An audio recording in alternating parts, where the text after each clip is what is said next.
ஆதிச்சழக்குகளை நீங்கென்று சொல்வானே, நீதி நெறியில் நின்றே அஞ்சாமல் வெல்வானே. சாதிச்சழக்குகளை நீங்கென்று சொல்வானே, நீதி நெறியில் நின்றே அஞ்சாமல் வெல்வானே. எங்கும் சமதர்மத்தை நெஞ்சில் விதைப்பானே, இடர் தரும் வேதத்தை மண்ணில் புதைப்பான். எங்கள் அண்ணா உயர் கலைஞர் வழி பிறழாமல் செல்வானே. வச்சுன்னு ஜூன் 4 வரவுள்ள செய்தி.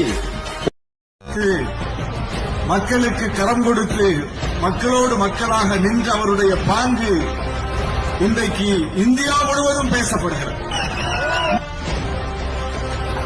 கொண்டிருக்கிறவர்களை மறந்து விடாதே, என்னை நம்பு. நாளை இந்த தேசத்தினுடைய தலைவராக போகிறேன். உங்கள் சாலை அழைக்கிறேன். 40 நமது, நாடும் நமது.